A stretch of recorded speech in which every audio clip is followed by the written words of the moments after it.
সবাইকে স্বাগত জানাই চ্যানেলে আসার জন্য। কেমন আছো তোমরা? আমি প্রীতম বলছি। আর এখন তোমাদেরকে শোনাবো 'আমৃত্যু ভালোবাসি তোকে' উপন্যাসের ৪০তম পর্ব। লেখিকা সালমা চৌধুরী। তো চলো শুরু করা যাক।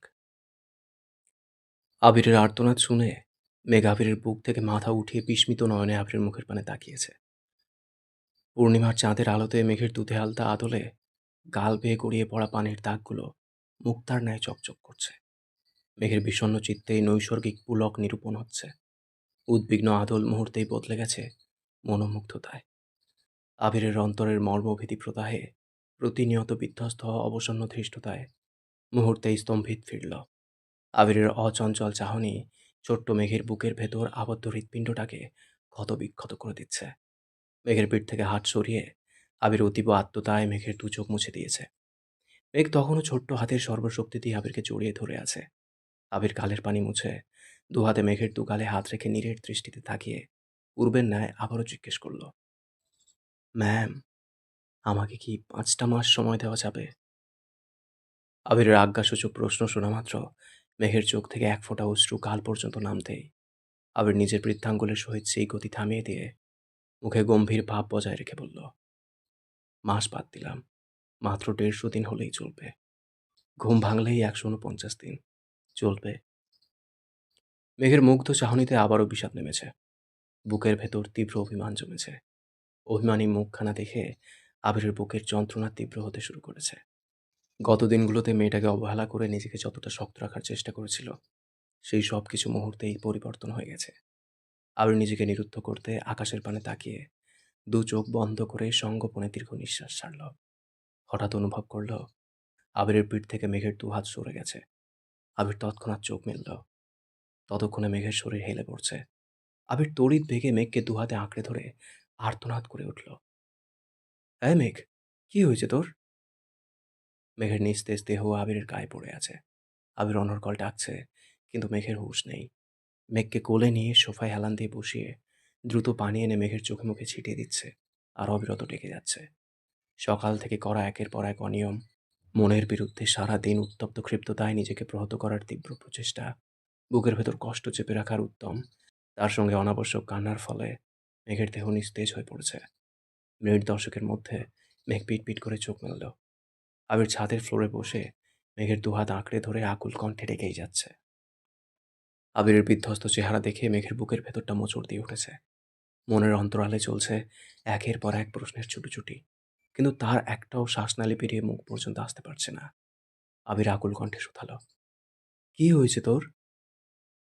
আবিরের প্রশ্নে মেঘের ধ্যান ভাঙে। চিবুক নামিয়ে আস্তে করে বলল, আমার মাথা কেমন করছে। আবির শ্বাস ছেড়ে নিজেকে ধাতস্থ করে উদ্বিগ্ন কণ্ঠে বলে উঠল, এত পাগলামি কেন করিস? তুই তো জানিস কাঁদলে তোর মাথা ব্যথা করে, শ্বাসকষ্ট হয়। তবে কেন এমন করিস?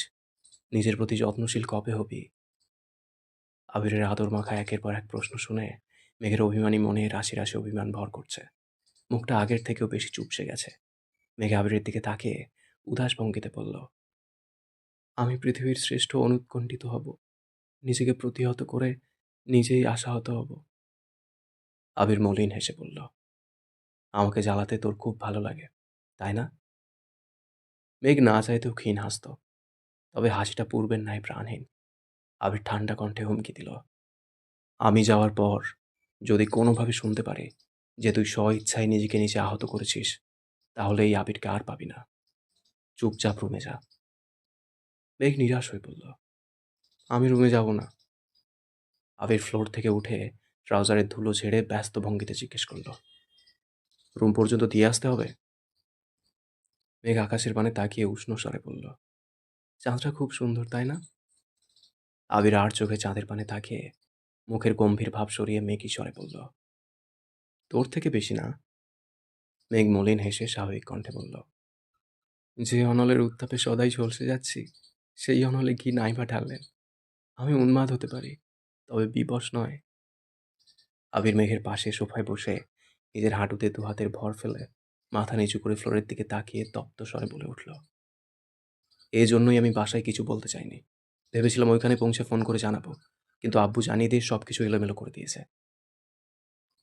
মেঘ কপাল কুটিয়ে সূক্ষ্ম নেত্রে আবিরের দিকে তাকিয়ে আর্তনাদ করে উঠল। আপনি আমায় না জানিয়ে চলে যেতে পারতেন।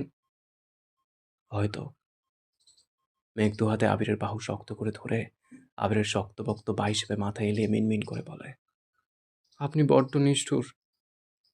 আবির আর চোখে চেয়ে বলল, তাহলে নিষ্ঠুর মানুষটার পাশে বসে আছিস কেন? রুমে চলে যা। মেঘ অনুষ্ণ কণ্ঠে জবাব দিল, নিষ্ঠুর মানবের নিষ্ঠুরতা আমায় বন্দি করে ফেলেছে। আমি এখন কি করব? আবির মোলায়েম কণ্ঠে বলল, নিষ্ঠুর মানবের জন্য প্রতীক্ষা করবি। আবির একটু থেমে আবারও বলল, শোন, আমি চাই না আমার অবর্তমানে তুই নিজের উন্মুক্ত মনটাকে বন্দি করে নিজেকে কষ্ট দিস। তোর জীবন যেভাবে চলছিল সেভাবেই চলবে। বন্ধু, আড্ডা, পড়াশোনা, তাছাড়া যা যা করতে ভালো লাগে সব করতে পারিস। যদি ঘুরতে ইচ্ছে করে তানভীরকে বললেই নিয়ে যাবে। মন খারাপ লাগলে ফুপ্পির সাথে দেখা করে আসিস। সব থেকে বড় কথা, যদি কখনো আমার সাথে কথা বলতে ইচ্ছে করে তাহলে নির্দ্বিধায় কল দিস। হোক রাত 2টা কিংবা দুপুর 12টা। তোর যখন ইচ্ছে হবে তখনই কল দিবি। যা ইচ্ছে তাই বলতে পারবি। যদি মাঝরাতে টিকটিকি কিংবা ব্যাঙের স্বপ্নে ঘুম ভাঙে আর সেই স্বপ্নের কথা শেয়ার করতে ইচ্ছে হয়, তবে সঙ্গে সঙ্গে আমায় কল দিবি। সবসময় মনে রাখবি, কোথাও কেউ একজন তোর চিন্তায় নিরন্তর মগ্ন আছে। মেঘ নিশ্চুপ বসে আছে। আবির গলা কাঁকারি দিয়ে আস্তে করে বলল, সেই সাথে লাস্ট ওয়ার্নিং দিচ্ছি, আমি চলে যাওয়ার পর আমার নিষেধাজ্ঞা অমান্য করে যদি নিজেকে কষ্ট দিস, তবে আমি আবির তোকে চিনি না। Mind it. মেঘ আবিরের হাত ছেড়ে সোজা হয়ে বসেছে। প্রিয় মানুষের সঙ্গ পেতে মনে সায় দিলেও আজ শরীরটা সায় দিচ্ছে না। সারাদিনের উদ্দামতা মেঘের চোখে মুখে ফুটে উঠেছে। মাথা অনবরত ঘুরছে, চোখে ঝাপসা দেখছে। নিজের সাথে নিজে বিগ্রহ করেও ঠিক থাকতে পারছে না। একবার মাথা চেপে ধরছে, একবার আকাশের পানে তাকাচ্ছে, আবার আবিরকে দেখছে। মেঘের অস্থিরতা বুঝতে পেরে আবির শান্ত স্বরে শুধালো, শরীর কি বেশি খারাপ লাগছে? মেঘ উপর নিচ মাথা নেড়ে বলল, হ্যাঁ। ঘুমালে হয়তো ঠিক হয়ে যাবে। চল, তোকে রুমে দিয়ে আসি। মেঘ শক্ত কণ্ঠে বলে উঠল, আমি রুমে যাব না, এখানেই থাকবো। আবির নড়ে চড়ে পায়ের উপর পা তুলে বসে মেঘকে কাছে টেনে আবিরের উরুতে শুইয়ে দিয়েছে। আকস্মিক ঘটনায় মেঘের সর্বাঙ্গ শিহরিত হচ্ছে। বুকের ভেতরের টালমাটাল অবস্থা সামলাতে বারংবার ব্যর্থ হয়ে যাচ্ছে। আচমকা আবিরের সংস্পর্শ মেঘকে নাজেহাল করে তুলছে। তবে আবিরের সেদিকে বিশেষ মনোযোগ নেই। আবির ব্যস্ত মেঘের লম্বা চুল সামলাতে। মেঘের বুকের বা পাশের হৃৎপিণ্ডের কম্পন বাহির থেকে শোনা যাচ্ছে। লজ্জায় আড়ষ্ট হয়ে চোখই খুলতে পারছে না। সেই সঙ্গে শরীরের দুর্বলতার জন্য ওঠার চেষ্টাও করতে পারছে না। আবিরের এক হাত মেঘের চুলে খুব যত্ন সহকারে মেঘের মাথায় হাত বুলিয়ে দিচ্ছে। মেঘ ভেতরে ভেতরে আবিরের কোল থেকে ওঠার চেষ্টা করছে। আস্তে আস্তে সাইডে সরে যাচ্ছে। আচমকা আবির অন্য হাতে মেঘের পেটের পাশে হাত রেখে মেঘের শরীর সোফার মাঝ বরাবর এনে উষ্ণ স্বরে বলল, কথা না শুনলে সোজা রুমে ফেলে দিয়ে আসবো। তারপর কান্নাকাটি করবি না বলে দিলাম। আবিরের উষ্ণ স্পর্শে মেঘের নিঃশ্বাস আটকে গেছে। সেই সঙ্গে ভারী কণ্ঠের হুমকিতে মেঘ সম্পূর্ণ শান্ত হয়ে গেছে। চোখ বন্ধ করে ঘন ঘন শ্বাস ছাড়ছে। আবির মেঘের মাথায় হাত বুলিয়ে দিচ্ছে, সেই সঙ্গে মেঘকে শীতল কণ্ঠে বোঝাচ্ছে। আবিরের বিস্তর আলাপচারিতার পর মেঘ ধীরে ধীরে চোখ মেলল। উজ্জ্বল আলোতে আবিরের মায়াময় মুখখানায় তাকিয়ে মনে মনে আওড়ালো, এত কথা বলতে পারছেন, অথচ একবারের জন্য কি ভালোবাসি শব্দটা বলা যায় না? সারা জীবনের জন্য আমাকে আপনার ভালোবাসার চাদরে মুড়িয়ে নেওয়া যায় না? আবির শান্ত স্বরে জিজ্ঞেস করল, কি ভাবছেন? মেঘ চোখ সরিয়ে মুচকি হেসে বলল, কিছু না। মেঘ অসীম আকাশে জ্বলজ্বল করা চাঁদের পানে চেয়ে আছে, আর আবিরের নেশাক্ত দৃষ্টি তাকিয়ে আছে মেঘের মায়াবী আদলে। আবিরের বুকের পা পাশে যেই চাঁদের অবস্থান, সেই চাঁদ আজ আবিরের কোলে শুয়ে আছে। আবির না চাইতেও আজ তার একান্ত চাঁদের রূপ আর মায়ায় নিজেকে জাহির করতে বাধ্য হয়েছে। বেসামাল দশার কত সময় পেরিয়েছে সেদিকে কারো হুঁশ নেই। আবিরের আত্মদায় একসময় মেঘ আবিরের কোলে শুয়েই গভীর ঘুমে আচ্ছন্ন হয়ে গেছে। আবির তখনও মায়াবী দৃষ্টিতে মেঘের ঘুমন্ত মুখখানা দেখছে। প্রায় শেষ রাতের দিকে আবির মেঘকে তার রুমে নিয়ে গেছে। আবির মেঘের মাথায় হাত বুলিয়ে আলতোভাবে মেঘের কপালে একটা চুমু খেয়ে ভেজা কণ্ঠে বলল, খুব মিস করবো তোকে। আবির উঠে যেতে নিলে মেঘ ঘুমের ঘোরেই আবিরের টি শার্ট খামচে ধরেছে। আবির উঠতে চেয়েও থমকে গেছে। এই হাত ছাড়িয়ে চলে যাওয়া আবিরের পক্ষে অসম্ভব। তাই চুপচাপ মেঘের পাশে বসে পড়েছে। সকাল হয়ে গেছে। মেঘ আধো ঘুমে থেকেই আশপাশে তাকিয়ে নিজেকে রুমে আবিষ্কার করল। তৎক্ষণাৎ ঘড়ির কাঁটা টিকটিক করে উঠল। মেঘ চোখ ঘুরিয়ে ঘড়ির দিকে তাকাতেই দেখল ঘন্টার কাঁটাটা ঠিক 11টায়। মেঘ এক লাফে শোয়া থেকে উঠে আগ-পাছ না ভেবেই বিছানা থেকে নেমে ছুটতে শুরু করল। মাথা ঘুরছে, চোখ অন্ধকার হয়ে আসছে, তবুও মেঘ থামছে না। রুম থেকে বেরিয়ে ব্যালকনি পেরিয়ে আবিরের রুমের সামনে এসে থমকে দাঁড়ালো। রুমের দরজা আটকানো। দরজার বাইরে জ্বলজ্বল করছে একটা সিলভার রঙের তালা। মেঘ দীর্ঘ নিঃশ্বাস ছেড়ে বুকে হাত রেখে এক পা করে পেছাতে শুরু করলো। দু চোখ ছলছল করছে। সদ্য ঘুম ভাঙায় ঠিকমতো তাকাতে পারছে না। আচমকা আবারও ছুটতে শুরু করেছে। পাবে না জেনেও তানভীর, মিম সহ নিজের প্রতিটা রুমে আবিরকে খুঁজছে। এমনকি বাড়ির মেইন গেট পর্যন্ত ছুটে গেছে। বাসায় তেমন কোনো মানুষই নেই। মিম আদি স্কুলে, তানভীর নিজের কাজে ব্যস্ত, মোজাম্মেল খানরা অফিসে, হালিমা খান আর মালিয়া খান ডাক্তারের কাছে গেছেন, আকলিমা খান নিজের রুমে ঘুমাচ্ছেন। মেঘ মেইন গেট থেকে এক দৌড়ে ছাদে গিয়ে সোফার কাছে গিয়ে থামল। গত রাতে যে সোফায় আবিরের কোলে মাথা রেখে শুয়েছিল, সেই সোফার সামনে ফ্লোরে বসে হাউমাউ করে কান্না শুরু করেছে। সূর্যের প্রখর আলো মাথার উপরে চলে এসেছে। গতকালের রেস্টটাই ঠিকমতো কাটেনি, তার মধ্যে আজও তাই করছে। মেঘকে থামানোর জন্য আবির, তানভীর, মিম কেউই আজ উপস্থিত নেই। মেঘ চিৎকার করে কাঁদছে। কাঁদতে কাঁদতে বারবার দম আটকে যাচ্ছে, তবুও থামছে না। রোদের তাপে সারা শরীর ঘেমে একাকার অবস্থা। তার উপর চুল ছাড়িয়ে বসে আছে। ঘণ্টা দুয়েক পর মেঘ আবারও দৌড়ে রুমে গেছে। রুমে ঢুকতেই চোখে পড়ে টেবিলের উপর একটা চিরকুট। চিরকুটে ছোট করে লেখা, ভোরের স্বপ্নের মতোই সত্যি হয়ে ফিরব কোনো এক অবসন্ন অপরাহ্নে, অপেক্ষায় থেকো মাই ডিয়ার স্প্যারো। ওয়ার্ডরোব থেকে আবিরের সেই সাদা শার্টটা বের করে চিরকুট হাতে থপ করে ফ্লোরে বসে দোহাতে শার্ট জড়িয়ে ধরে আবারও কাঁদতে শুরু করেছে। গত রাতে আবিরের এত করে বোঝানো সব কথাগুলো ভুলে গগন কাঁপানো কান্নায় ব্যস্ত হয়ে পড়েছে। 2টার দিকে তানভীর বাসা আসছে। আগে আগে জিজ্ঞেস করে সরাসরি রান্নাঘর থেকে খাবার নিয়ে মেঘের রুমের সামনে হাজির হয়েছে। দরজায় ঢাকতেই মেঘ আবিরের শার্টটা বালিশের নিচে লুকিয়ে চোখে মুখে পানি দিয়ে মুখ মুছতে মুছতে ব্রাশ হাতে নিয়ে দরজা খুলে দিল। তানভীর ভ্রু কুঁচকে গম্ভীর কণ্ঠে জিজ্ঞেস করল, মাত্র উঠছিস? হ্যাঁ। ঠিক আছে, ফ্রেশ হয়ে আয়। মেঘ হাত মুখ ধুয়ে আসতেই তানভীর ভাতের প্লেট এগিয়ে দিয়ে বলল, খেয়ে নে। খিদে নেই, পরে খাবো। তানভীর চোখ গোল গোল করে তাকাতেই মেঘ চিবুক নামিয়ে ফেলেছে। তানভীর শক্ত গলায় আবারও বলল, তোর মুখে না শুনতে সব কাজ ফেলে বাসায় আসিনি আমি। দেখি হাঁ কর। খাওয়ানো শেষে যাওয়ার সময় মেঘ উদ্বিগ্ন কণ্ঠে শুধাল, আবির ভাই কখন গেছেন? সকালে। মেঘ স্তব্ধ হয়ে বসে আছে। তানভীর চলে গেছে। মেঘ কিছুক্ষণ বসে থেকে দরজা বন্ধ করে বালিশের নিচ থেকে আবিরের শার্ট বের করে আবারও কান্না শুরু করেছে। মিম স্কুল থেকে ফিরেই মেঘকে দেখতে আসছে। মেঘ তখনও ফুঁপিয়ে ফুঁপিয়ে কাঁদছে।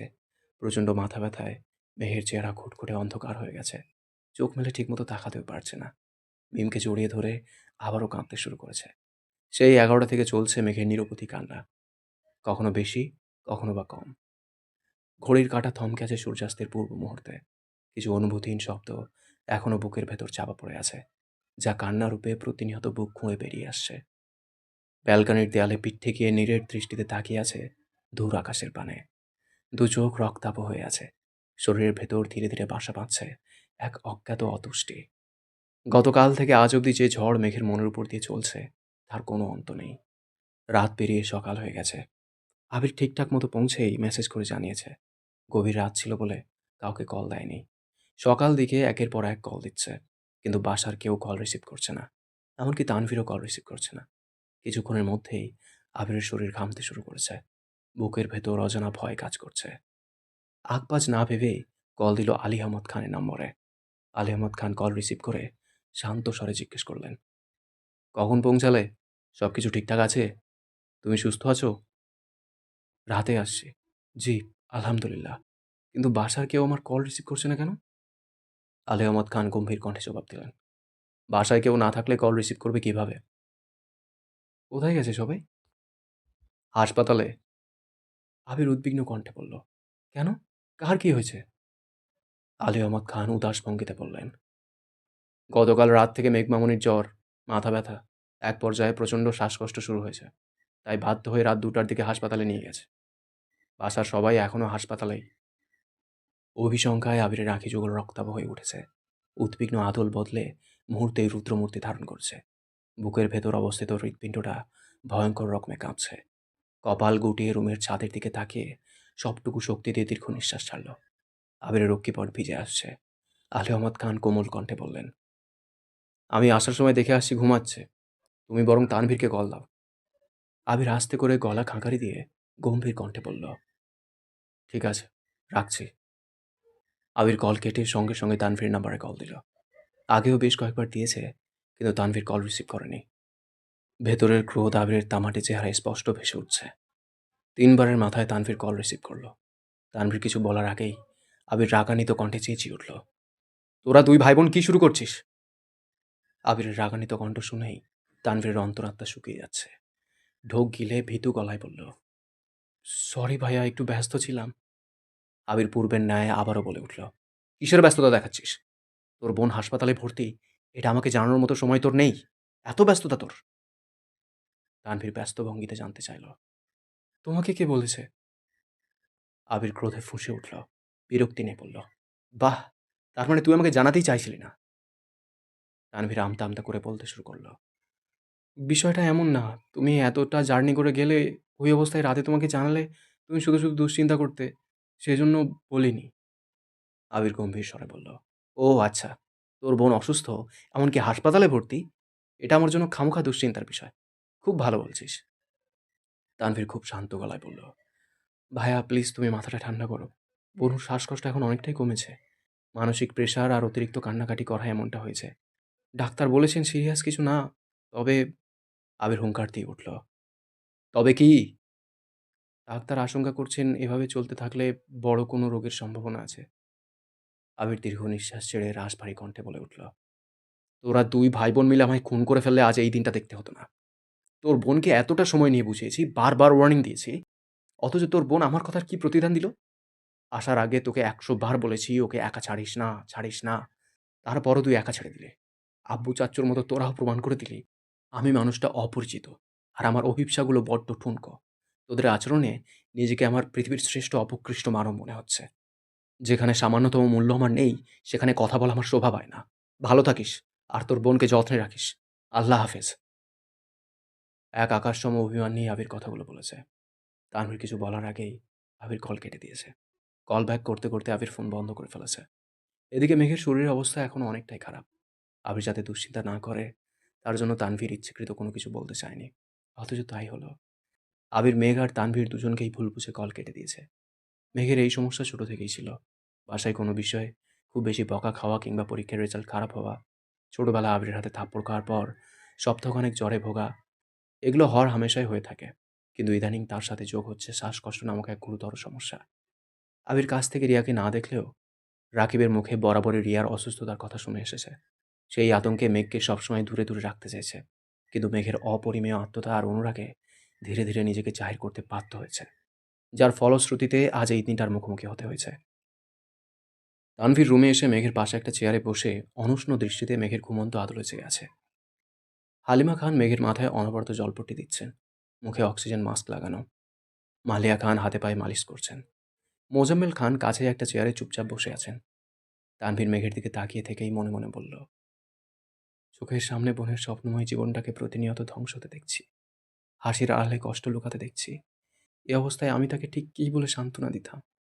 মুখের ওপর ধমক দিতে গেলে আগে নিজের কলিজায় আঘাত আনে। আমি তো সর্বোচ্চ চেষ্টা করেছি, কিন্তু তবুও ঠিক রাখতে পারিনি। আমি সত্যিই দুঃখিত ভাইয়া। তানভীর চেয়ারে বসে আবিরকে একের পর এক মেসেজ দিচ্ছে। বিস্তারিত সব ঘটনা বলেছে, কিন্তু আবিরের কোনো রেসপন্স নেই। মোজাম্মেল খান তানভীরকে উদ্দেশ্য করে হঠাৎই তপ্ত স্বরে জিজ্ঞেস করলেন, আবিরের সাথে কথা হয়েছে? ওকে ঠিকমতো পৌঁছেছে? তানভীর মাথা নিচু করে ধীর কণ্ঠে বলল, হ্যাঁ। মেঘের অসুস্থতার কথা জানিয়ে দিয়েছ? তানভীর ভারী কণ্ঠে জবাব দিল, আমি জানাইনি, তবে হয়তো বড় আব্বু জানিয়েছে। মোজাম্মেল খান কপাল কুটিয়ে গম্ভীর কণ্ঠে বললেন, ভাইজানের কী দরকার ছিল সেটাকে জানানোর? শুধু শুধু দুশ্চিন্তা করবে। আব্বুর চিন্তাভাবনার সাথে তানভীর চিন্তাভাবনা মিলে গেছে দেখে তানভীর মাথা নিচু রেখেই নিঃশব্দে হাসল। এক সায়াহ্নে মেঘ ব্যালকনিতে দাঁড়িয়ে বিষণ্ণ চিত্তে দূরের একটা ল্যাম্পপোস্টের ক্ষুদ্র পরিসরের আলোর পানে অপলক দৃষ্টিতে চেয়ে আছে। 1 সেকেন্ডের জন্য পলক ফেলতেও বেমালুম ভুলে গেছে। 5 দিনের প্রখর অসুস্থতা অবসান করে আজ মেঘের শরীরের অবস্থাটা কিছুটা ভালো হয়েছে, তবে মনের অবস্থা এখনও দুর্বিষহ। এই 5 দিনে জ্বরের ঘোরে দুনিয়াবি কোনো হদিশ ছিল না মেঘের। আজ সন্ধ্যের আগে আগে বিছানা থেকে উঠে ব্যালকনিতে এসে দাঁড়িয়েছে। গত 5 দিনে না দেখেছে সূর্য উদয় আর না সূর্যাস্ত। আবির বাড়ি নেই 6 দিন হলো। এর মধ্যে আবিরের কণ্ঠস্বর পর্যন্ত শোনেনি। দীর্ঘ সময়ের ঘোর কাটিয়ে ক্লান্ত শরীর নিয়ে গুটি গুটি পায়ে রুমে গেল। টেবিলের উপর ফোনটা বন্ধ অবস্থায় পড়ে আছে। মেঘ ফোনটা চার্জে দিয়ে আবারও শুয়েছে। কিছুক্ষণ পরেই হালিমা খান রুমে আসছেন। ওনার খানিক বাদে মোজাম্মেল খানও মেয়ের পছন্দ মতো বেশ কিছু খাবার নিয়ে আসছেন। মেঘ মোটামুটি সুস্থ হয়েছে শুনে একে একে সবাই রুমে হাজির হয়েছে। সবার দৃষ্টি এক মেঘেতে স্থির হয়ে আছে। ইদানিং তানভীরও বেশিরভাগ সময় বাসায় থাকার চেষ্টা করে।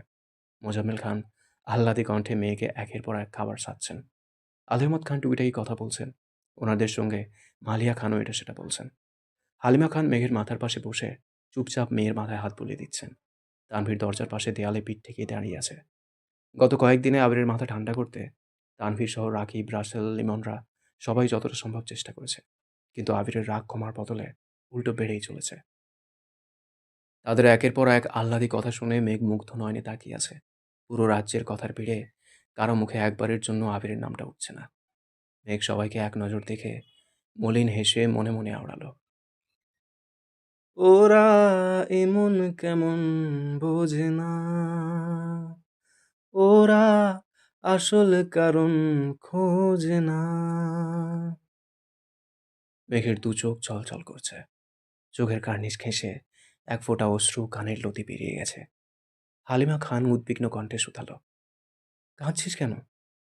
মেঘ 2 আঙুলে চোখের পাশে পানির দাগ মুছে একগাল হেসে বলল, কই, কাঁদছি না তো। সবাই সবার মতো চলে গেছে। হালিমা খান মেঘের পাশে বসে আছেন। তানভীর একটু পর পর এসে দেখে যাচ্ছে। চার্জ থেকে ফোন খুলে মেঘ ফোন ওপেন করলো। হালিমা খান তখনও মেয়ের পাশেই বসা। মেঘ একে একে কল রেখেছে, সোশ্যাল মিডিয়া সব চেক করলো, কিন্তু কোথাও আবিরের কোনো মেসেজ নেই। এমনকি আবির কোথাও সক্রিয়ও নেই। এক রাশ আশা নিয়ে মেঘ ফোনটা হাতে নিয়েছিল, অথচ রেখেছে এক রাশ হতাশা নিয়ে। বুকের ভেতর ছোটাছুটি করা অদৃষ্ট অনুভূতিরা প্রতিনিয়ত কোমল হৃদয়ে তীরের ন্যায় আঘাত করছে। তীব্র অভিঘাত সহ্য করতে না পেরে মেঘ মায়ের কোলে মাথা রেখে নিঃশব্দে কাঁদতে শুরু করেছে। 5 মিনিট পরেই মোজাম্মেল খান হাতে ফোন নিয়ে রুমে আসছেন। ফোনটা হালিমা খানের হাতে দিয়ে স্বাভাবিক কণ্ঠে বললেন, আবিরের সাথে কথা বলো। হালিমা খান ফোন কানে নিতেই ওপাশ থেকে আবিরের কণ্ঠস্বর কানে আসলো, আসসালামু আলাইকুম। আবিরের কণ্ঠ শোনা মাত্র মেঘ চোখ মেলে আম্মুর মুখের দিকে তাকালো। হালিমা খান শীতল কণ্ঠে বললেন, ওয়ালাইকুম আসসালাম, কেমন আছিস? আলহামদুলিল্লাহ ভালো। তোমরা কেমন আছো?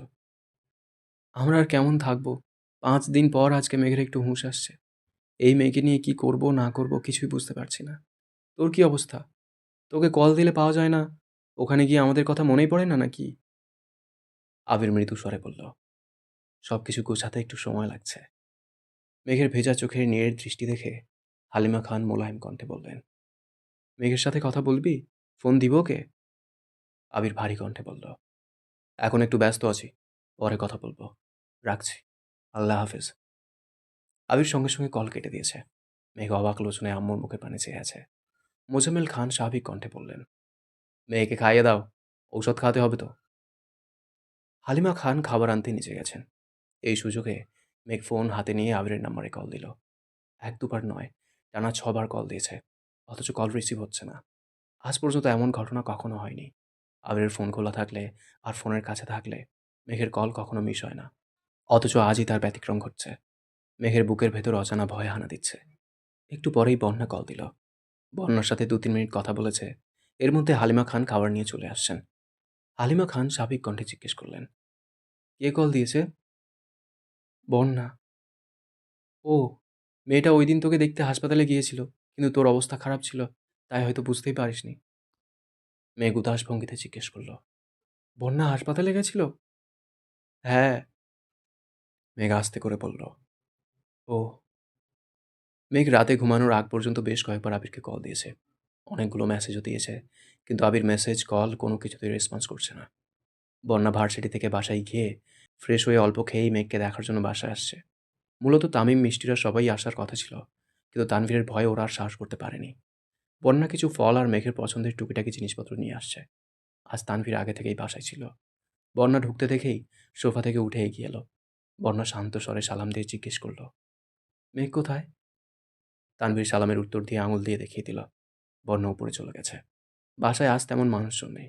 আকলিমা খান, মিম আর আদিকে নিয়ে ওনার এক আত্মীয়ের বাসায় বেড়াতে গেছেন। দুপুরের পর হওয়ায় হালিমা খান ও মালিহা খান দুজনেই ঘুমে। তানভীর কিছুক্ষণ সোফায় বসে হঠাৎ উঠে রান্নাঘরে চলে গেছে। চা, নুডলস সাথে ফল কেটে প্লেটে সাজিয়ে নিয়েছে। মেঘের রুমের সামনে এসে গলা খাঁকারি দিয়ে বলল, আসবো? আসো। তানভীর হাতে নাস্তা দেখে মেঘ আহাম্মকের মতো তাকিয়ে আছে। বন্যা চেয়ার থেকে উঠে হাত বাড়িয়ে একটা ট্রে নিয়ে টেবিলের উপর রাখল। আরেকটা তানভীর নিজেই রেখেছে। মেঘ আশ্চর্যান্বিত নয়নে তাকিয়ে শুধালো, নাস্তা তুমি নিয়ে আসছো? তানভীর আস্তে করে বলল, হ্যাঁ। মেঘ দু চোখ প্রশস্ত করে জানতে চাইল, সত্যি? তানভীর ভ্রু কুঁচকে কিছুটা ভারী কণ্ঠে বলল, জি। বন্যাও কপাল গুটিয়ে তাকিয়ে আছে। মেঘ আস্তে করে জিজ্ঞেস করল, আম্মু কোথায়? আম্মু, বড় আম্মু ঘুমাচ্ছেন, তাই ডাকিনি। তানভীর চায়ের কাপ বন্যার দিকে এগিয়ে দিয়ে চাপা স্বরে জিজ্ঞেস করল, চিনি হয়েছে কিনা দেখো। বন্যা চায়ে চুমুক দিতে দিতে মেঘ বলে উঠল, বন্যা চায়ে চিনি বেশি খায়। তানভীর মুখের ওপর জবাব দিল, জানি। বলেই তানভীর থতমত খেয়ে উঠল। বন্যা মৃদু হেসে বলল, চিনি ঠিক আছে, ধন্যবাদ।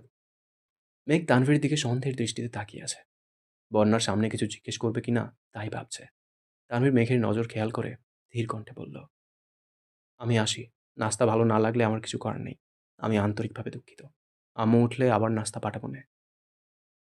তানভীর তড়িঘড়ি করে রুম থেকে বেরিয়ে গেছে। মেঘ তখনও সন্দেহের দৃষ্টিতে দরজার পানে তাকিয়ে আছে। বন্যা কপাল গুটিয়ে গম্ভীর কণ্ঠে জিজ্ঞেস করল, তোর ভাই রান্নাও পারে? মেঘের ঠোঁট জুড়ে মুচকি হাসি। মাথা দুলিয়ে মেঘি স্বরে বলল, নুডলস আর চাটাই কোনো রকমে করতে পারে। বন্যা মৃদু হেসে স্বাভাবিক কণ্ঠে জিজ্ঞেস করল, আবির ভাইয়ের সাথে কথা হয়েছে তোর? না। কেন? উনি আমার কল রিসিভ করেন না। গতকাল আব্বু আম্মুর সাথে কথা বলেছে। আম্মু আমাকে ফোন দিতে চাইছিল, কিন্তু উনি কথা বলেননি। বন্যা তপ্ত স্বরে বলল, ওনার সমস্যা কি? আমাকে ওয়ার্নিং দিয়েছিল আমি যেন ইচ্ছাকৃত নিজের ক্ষতি না করি। হয়তো সেজন্যই রাগ করে কথা বলছেন না। বন্যা গম্ভীর কণ্ঠে বলল, ভালো হয়েছে, তোর সাথে এমন করাই উচিত। মেঘ মন খারাপ করে বলল, তুই আমাকে এভাবে বলতে পারলি? তো কিভাবে বলবো? আগে উনি পাত্তাই দিত না, তবুও ওনার পেছন পেছন ঘুরতি। অথচ এখন উনি তোকে প্রাধান্য দিচ্ছে, তবুও তুই অনিয়ম করছিস। মেঘ জিভ দিয়ে ঠোঁট ভিজিয়ে শীতল কণ্ঠে বলল, আবির ভাইয়ের অনুপস্থিতিতে আমার মনের ভেতর যেই ঝড় চলছে তা আমি তোকে কিভাবে বোঝাবো? মাথায় 24 ঘন্টা একটা অজ্ঞাত শঙ্কা ঘুরঘুর করছে। আমি কোনোভাবেই শান্ত থাকতে পারছি না। বন্যা ঘন্টা দুয়েক মেঘের সাথে গল্প করেছে। এর মধ্যে মিষ্টিরাও বন্যার ফোনে ভিডিও কল দিয়ে মেঘের সাথে কথা বলেছে। কিছুক্ষণ পর হালিমা খান আবারও নাস্তা নিয়ে আসছেন। বন্যা বিপুল চোখে তাকিয়ে ধীর কণ্ঠে বলল, আন্টি আমি নাস্তা খেয়েছি, আপনি প্লিজ এগুলো নিয়ে যান। হালিমা খান শক্ত কণ্ঠে বললেন, তানভীর হাবিজাবি কি দিছে ওইগুলো খাইছো? নাও, এগুলো খাও। বন্যা অনুষ্ণ কণ্ঠে বলল, ওনার রান্না খারাপ হয়নি। মেঘ আহ্লাদি কণ্ঠে বলল, আম্মু, ভাইয়া যেহেতু রান্না পারে, চলো ভাইয়াকে বিয়ে দিয়ে দিই। হালিমা খান প্রখর তপ্ত স্বরে বললেন, এই বাড়িতে বিয়ের নাম ভুলেও মুখে নিবি না। মেঘ ভ্রু কুঁচকে জিজ্ঞেস করল, কেন? এমনি। হালিমা খান চলে গেছেন। বন্যা আরও কিছুক্ষণ বসে চলে যাওয়ার জন্য নিচে নামতেই মোজাম্মেল খানের সাথে দেখা। বন্যা ওনাকে দেখেই সালাম দিল। মোজাম্মেল খান মিষ্টি করে হেসে সালামের উত্তর দিয়ে বললেন, বাসায় চলে যাচ্ছ? জি আঙ্কেল। সন্ধ্যা হয়ে যাচ্ছে, একা কীভাবে যাবে? যেতে পারবো, সন্ধ্যার আগেই পৌঁছে যাব, সমস্যা নেই। মোজাম্মেল খান গুরুভার কণ্ঠে বললেন, সমস্যা আছে। মেঘ যেমন আমার মেয়ে, তুমিও আমার মেয়ের মতো। এই সন্ধ্যাবেলা আমি আমার মেয়েকে যেমন একা ছাড়তে পারবো না, তেমনি তোমাকেও একা ছাড়তে পারবো না। মোজাম্মেল খান উচ্চ স্বরে ডাকলেন, তানভীর। বন্যা খানিকটা ইতস্তত বোধ করছে। তানভীর নিজের রুম থেকে বেরিয়ে স্বাভাবিক কণ্ঠে বলল, জি আব্বু। বন্যাকে ওদের বাসা পর্যন্ত দিয়ে আসো। তানভীর আশ্চর্য নয়নে তাকিয়ে শুকনো গলায় ঢোক গিলল। মোজাম্মেল খান আবারও বললেন, নিয়ে যাবে কি না? তানভীর স্বাভাবিক কণ্ঠে বলল, চাবিটা নিয়ে আসি।